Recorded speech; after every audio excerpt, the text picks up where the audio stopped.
Hi, my name is Ryan Hadaway. I'm an exercise science major and aspire to become a strength coach. Today I'd like to share with you a few methods of weight training that can help someone who has lost motor control of their lower extremities due to disc herniation or something of the sort. The first exercise I'd like to share with you is the step up. It's an important exercise because it allows you to work your legs unilaterally.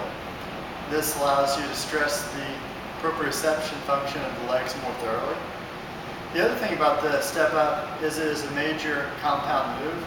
In other words, it's working multiple joints simultaneously, such as your hip, your knee joint, your ankle joint, and you also have using your trunk as stabilizers. So to demonstrate,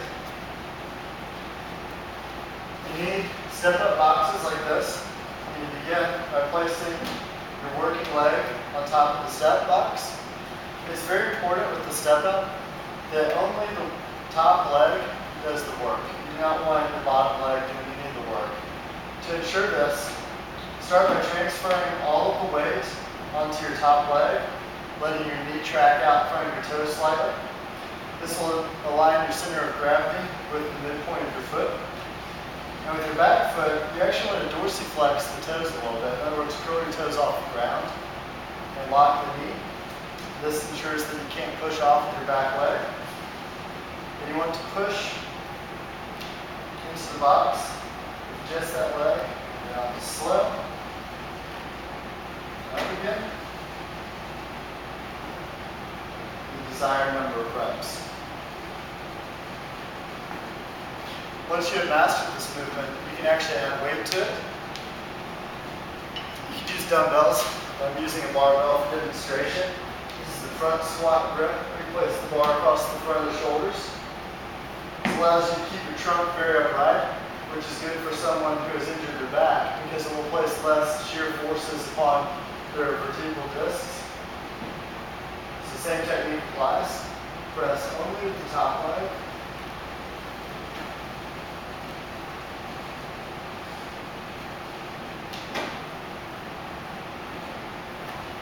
And so on. Another exercise is actually slightly more advanced, is the split squat. The reason it's more advanced is because it challenges the balance more so than the step up does. Another advantage of the split squat is also it works another muscle called the VMO very hard. The VMO is an inner quadricep muscle that is responsible for the proper knee tracking. It protects the knee quite a bit. So begin by placing one foot out in front of you and one foot behind you on a small elevation. This will cause a slight downward angle to the exercise, which will make the resistance a little bit more challenging. And hold dumbbells for extra resistance beyond body weight. So you'll start with the upright posture, and you will slowly transfer your weight out onto your front leg, and your back leg is there just for stabilization. It's not there to actually perform the work. So it looks like this.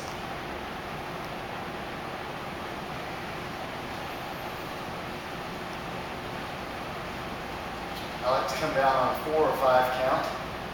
3, 2, 1.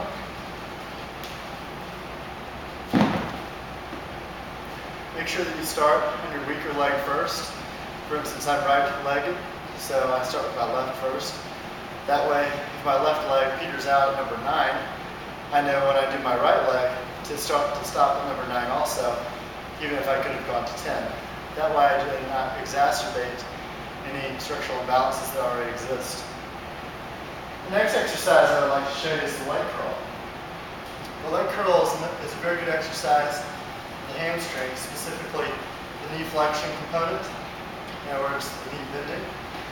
A strength coach that I was very privileged to work with actually told me that this move was one of the best for preventing knee injuries because of the hamstring's effect of pulling back on the knee joint and reducing shear forces during movement. So for this, I like to go one leg at a time to help correct structural imbalance issues. Okay? So keep one leg at the bottom, just curl up with one leg, and come down slowly. Come up kind of briskly for about 1 second. concentric motion. You can also rotate your foot inwards or outwards depending upon imbalances. If you notice when you walk that your feet naturally go outward, as many people do, you can actually help to correct the muscle imbalance by turning the toe inward. Keeping it inward as you perform the leg curl. Doing that will ensure that you work the inner hamstring muscles more so than the outer hamstring muscles, and will help to correct those muscle imbalances. When you have mastered the leg curl and you've exhausted its variations, you can move on to what some people consider to be kind of granddaddy of all hamstring moves. And that is the glute ham raise. It's also sometimes called the Nordic hamstring exercise. And the reason this one is special is because you're not only working knee flexion, but you're actually having to contract at the hip also, the hip extension function, isometrically. In other words, that means it's a static hold. You're not actually moving at the hip joint, but you're actually contracting at that end while simultaneously pulling from the other. So you're really producing tension from both components of the hamstring simultaneously.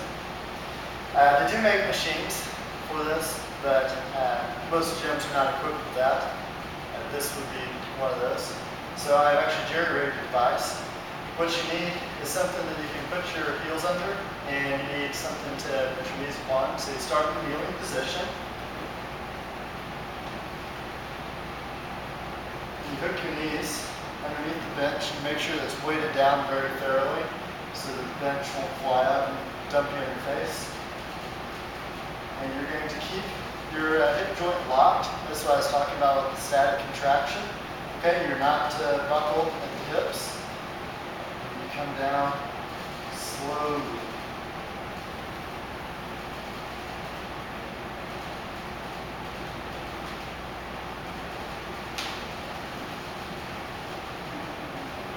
Pull yourself back up.